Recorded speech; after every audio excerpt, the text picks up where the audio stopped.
Ya, Assalamualaikum warahmatullahi wabarakatuh.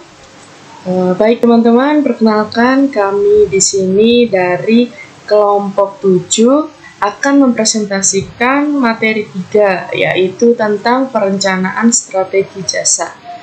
Di sini kami beranggotakan 3 orang. Yang pertama yaitu saya, Sabrina Cindy Aulia dengan NIM 200301143, dan rekan saya Masud Hudlori dengan NIM 200301127, serta Alinda Pratama dengan NIM 200301156. Baik, untuk lebih lanjutnya mari kita bahas secara langsung.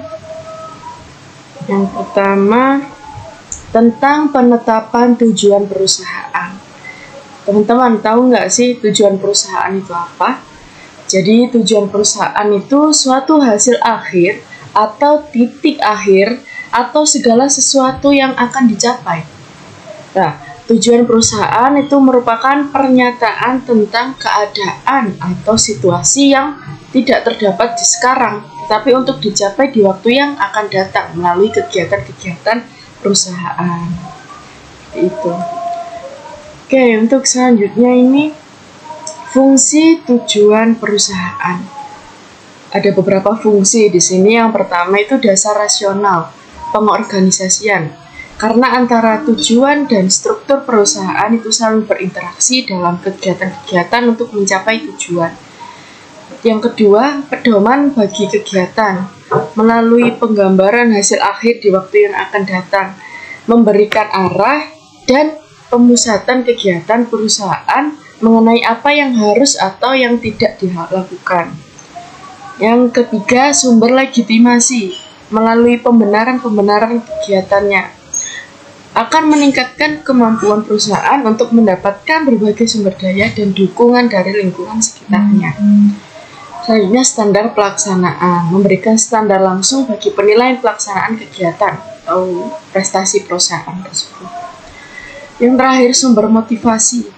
Karena saling memberikan insentif bagi para anggota. Nah, klasifikasi tujuan. Perilaku dalam pencapaian tujuan perusahaan itu dapat dilihat dari maksud diadakannya pengklasifikasian tujuan yang hendak dicapai oleh perusahaan. Jadi, klasifikasi tujuan perusahaan yang sering diterapkan dan diterima oleh satu perusahaan adalah klasifikasi tujuan yang dikemukakan oleh Shapiro, yang dimaksudkan bagi perusahaan pada umumnya, yaitu antara lain tujuan kemasyarakatan atau societal goals, 2 tujuan keluaran atau output goals, 3 tujuan sistem atau system goals, 4 tujuan produk atau product goals, yang kelima tujuan turunan atau derived goals. Nah, unsur-unsur penetapan tujuan. Yang pertama itu barang dan jasa yang diproduksi organisasi itu akan dapat memberikan berbagai manfaat. Paling sedikit itu samalah imbang dengan harganya. Jadi intinya itu ada harga, ada rupa gitu kan. Yang kedua, barang dan jasa dapat memuaskan kebutuhan konsumen atau pelanggannya. 3, teknologi yang digunakan dalam proses produksi itu akan menghasilkan barang atau jasa dengan biaya dan kualitas yang bersaing. Yang keempat, kerja keras dan dukungan seluruh sumber dayanya. Organisasi dapat beroperasi dengan baik. Yang kelima, pelayanan manajemen akan memberikan public image yang menguntungkan, sehingga mereka bersedia menanamkan modal dan menyumbangkan tenaganya untuk membantu untuk mensukseskan organisasi atau perusahaan tersebut. Yang keenam, perusahaan itu mempunyai konsep diri atau self-concept yang dapat dikomunikasikan dan ditularkan kepada para karyawan dan pemegang saham perusahaan. Bidang-bidang tujuan. Peter Drucker dan J.E. mengidentifikasikan 8 bidang pokok di mana perusahaan harus menetapkan tujuan. Yang pertama, posisi pasar. Perusahaan harus menetapkan tujuan mengenai bagian pasar yang akan direbut. Yang kedua, produktivitas atau efisiensi adalah rasio antara masukan atau tenaga kerja, peralatan, dan keuangan dengan keluaran organisasi. Tujuan produktivitas dapat ditetapkan dalam beberapa bidang, mencakup metode-metode kerja, kemajuan mesin dan peralatan, dan meningkatkan efisiensi karyawan. Yang ketiga, sumber daya fisik dan keuangan. Tujuan harus ditetapkan dengan memperhatikan mesin dan peralatan serta penyediaan bahan baku. Yang keempat, profitabilitas. Tujuan-tujuan laba penting untuk mencapai tujuan-tujuan lain. Yang kelima, inovasi. Ada kebutuhan terus-menerus akan produk atau jasa baru dan inovatif. Yang keenam, prestasi dan sikap karyawan. Karyawan operatif melaksanakan sebagian besar pekerjaan normal dan rutin di setiap organisasi. Yang ketujuh, prestasi dan pengembangan manajer. Kelangsungan hidup banyak organisasi tergantung pada kekuatan manajemen yang inovatif. Perumusan tujuan. Agar perumusan tujuan efektif, manajer perlu memperhatikan beberapa ketentuan sebagai berikut. 1. Proses perumusan tujuan hendaknya melibatkan individu-individu yang bertanggung jawab terhadap pencapaian tujuan. 2. Manajer puncak atau sebagai perumus tujuan umum hendaknya bertanggung jawab untuk menurunkan tujuan-tujuan pada tingkatan yang lebih rendah. 3. Tujuan harus realistis, diselaraskan dengan lingkungan internal dan eksternal. 4. Tujuan harus jelas, beralasan dan bersifat menentang anggota organisasi. 5. Tujuan umum hendaknya dinyatakan secara sederhana agar mudah dipahami dan diingat oleh pelaksana. 6. Tujuan bidang fungsional organisasi harus konsisten dengan tujuan umum. 7. Manajemen harus selalu meninjau kembali tujuan telah ditetapkan. Manajemen by Objective atau MBO. Manajemen by Objective atau sering disingkat dengan MBO adalah pendekatan sistematis dan terorganisir yang menekankan pada pencapaian sasaran organisasi. Keuntungan penerapan MBO. Yang pertama, meningkatnya motivasi kerja. Yang kedua, adanya koordinasi dan komunikasi yang lebih baik. 3. Kejelasan tujuan organisasi. Yang keempat, karyawan atau bawahan memiliki komitmen tinggi terhadap sasaran.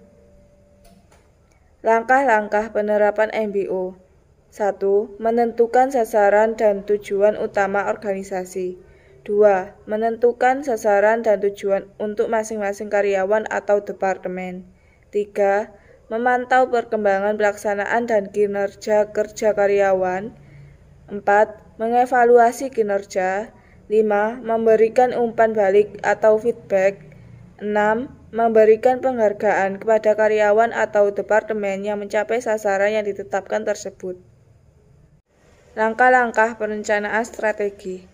Proses perencanaan strategi yang digunakan akan berhasil pada perusahaan jasa bila memenuhi kriteria dan selalu dilakukan pembahasan dan evaluasi oleh jajaran manajemen. 1. Praperencanaan.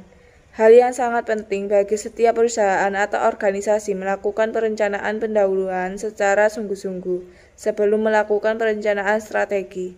2. Pernyataan misi. Tahap pertama dalam perencanaan strategi yang terformat adalah merumuskan misi-misi perusahaan atau organisasi secara tertulis. Pernyataan misi merupakan suatu rumusan kalimat yang menjelaskan dan memberi arahan, serta fokus bagi perusahaan sekurang-kurangnya antara 5-10 tahun ke depan. 3. Pengembangan rencana. Bila tim perencanaan telah menyepakati rumusan misi perusahaan atau organisasi, maka langkah selanjutnya adalah merumuskan target atau goal yang hendak dicapai perusahaan atau organisasi, yang rumusannya lebih spesifik dan konkret dibandingkan dengan rumusan pernyataan misi atau mission statement. Langkah-langkah perencanaan strategis. Yang keempat ada implementasi.